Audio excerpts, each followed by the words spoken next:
कभी सोचा है कि समंदर का पानी आखिर कभी शांत क्यों नहीं रहता? हमेशा लहरें, हमेशा हलचल। आज के हमारे इस विश्लेषण में हम इसी गहरे रहस्य में उतरने वाले हैं।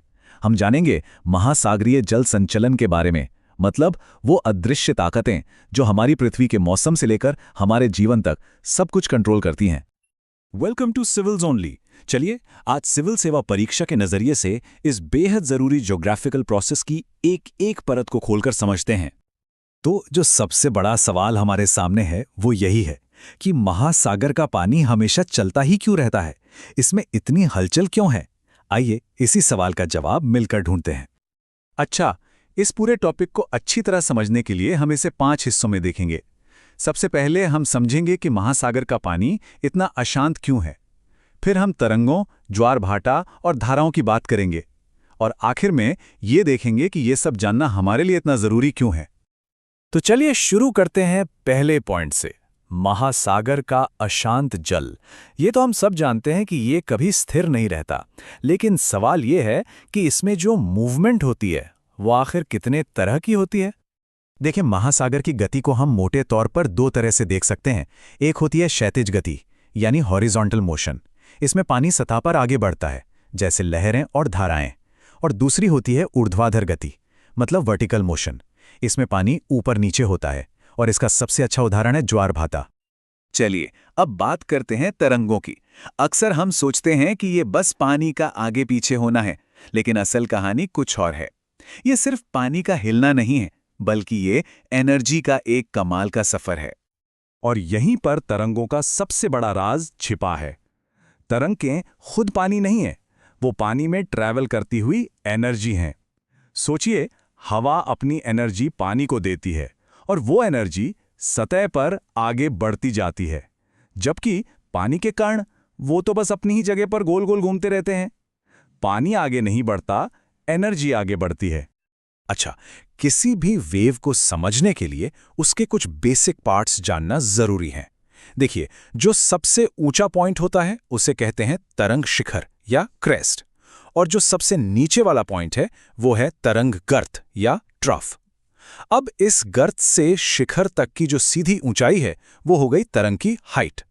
2 लगातार शिखर के बीच की जो हॉरिजॉन्टल दूरी है उसे हम कहते हैं वेवलेंथ। और एक पॉइंट से 2 लगातार शिखर के गुजरने में जो टाइम लगता है वो होता है तरंग काल या पीरियड। अब हम एक ऐसी ताकत की बात करने जा रहे हैं जिसका कनेक्शन सीधा स्पेस से है। जी हां, हम बात कर रहे हैं ज्वार भाटा की।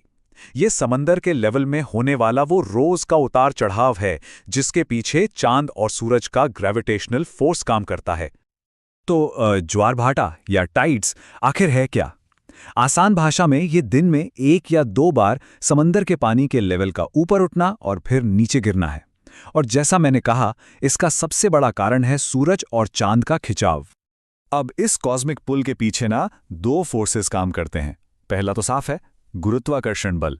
चांद और सूरज पानी को अपनी तरफ खींचते हैं। लेकिन एक दूसरा फोर्स भी है, अपकेंद्रीय बल या सेंट्रीफ्यूगल फोर्स।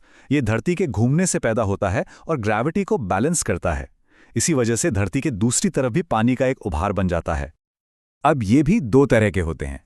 जब सूरज, चांद और धरती तीनों एक सीधी लाइन में आ जाते हैं, यानी पूर्णिमा या अमावस्या के दिन, तो दोनों की ग्रेविटी मिलकर पानी को खींचती है। इससे आते हैं वृहद ज्वार यानी स्प्रिंग टाइड्स। इसमें हाई टाइड्स बहुत ऊंची और लो टाइड्स बहुत नीची होती हैं।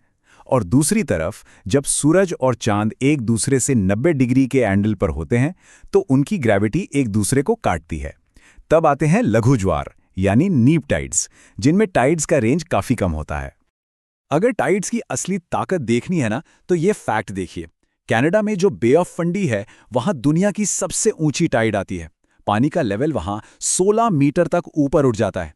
जरा सोचिए, ये लगभग एक 5 मंजिला इमारत जितनी ऊंचाई है। कमाल है ना? चलिए अब चलते हैं अपने चौथे और बहुत ही मजेदार हिस्से पर, महासागरीय धाराएं। इन्हें अक्सर समंदर की नदियां भी कहा जाता है, और ये नाम बिल्कुल सही है। ये पानी की विशाल नदियां हैं जो समंदर के अंदर एक फिक्स्ड रास्ते पर लगातार बहती रहती हैं। तो सवाल यह है कि इन विशाल नदियों को चलाता कौन है?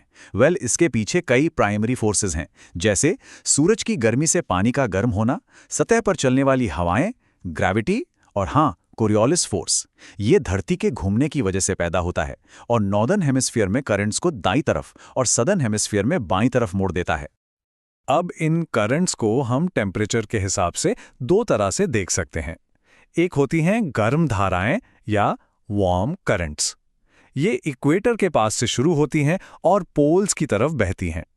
इनसे कोस्टल एरिया में मौसम गर्म और ह्यूमिड रहता है। और दूसरी होती हैं ठंडी धाराएं या कोल्ड करंट्स। ये पोल्स के पास से शुरू होकर इक्वेटर की तरफ आती हैं और अपने साथ ठंडा, सूखा मौसम और अक्सर कोहरा भी लाती हैं। अब एक बहुत ही चौंकाने वाली बात बताता हूं। समंदर का 90% पानी, जी हां 90%, वो गहरी जलधाराओं यानी डीप वाटर करंट्स के रूप में बहता है। ये सतह के बहुत नीचे पानी की डेंसिटी और टेम्परेचर में फर्क की वजह से चलती हैं। मतलब हम सतह पर जो भी करंट्स देखते हैं ना, वो तो पूरे समंदर के पानी का सिर्फ 10% हिस्सा है। और अब आते हैं अपने फाइनल सेक्शन पर। इस पूरे सर्कुलेशन की इंपॉर्टेंस क्या है? मतलब ये सब जानना हमारे लिए जरूरी क्यों है? आखिर ये लहरें, टाइड्स और करंट्स हमारी दुनिया और हमारी जिंदगी पर क्या असर डालती हैं? देखिए, ओशन सर्कुलेशन का असर बहुत बड़ा है। ये जहाज़ों को नेविगेट करने में मदद करता है। करंट्स ये धरती के क्लाइमेट को रेगुलेट करते हैं, इक्वेटर की गर्मी को पोल्स तक पहुंचाकर। जहां गर्म और ठंडी धाराएं मिलती हैं, वहां दुनिया के सबसे बेहतरीन फिशिंग ग्राउंड्स बनते हैं। टाइड्स नदियों के मुहाने से पोल्यूशन को साफ करने में मदद करती हैं और इनसे तो बिजली भी बनाई जा रही है। तो हमने समंदर की इन गतियों को तो समझ लिया, पर एक बहुत बड़ा सवाल अब भी बाकी है।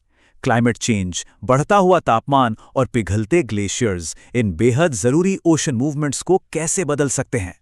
ये एक ऐसा सवाल है जिसके बारे में हम सबको सोचने की जरूरत है। अगर आपको ये वीडियो फायदेमंद लगी तो वीडियो को ज्यादा से ज्यादा शेयर करें, लाइक करें और चैनल को सब्सक्राइब करें।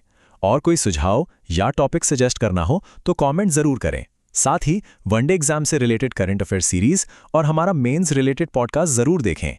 धन्यवाद।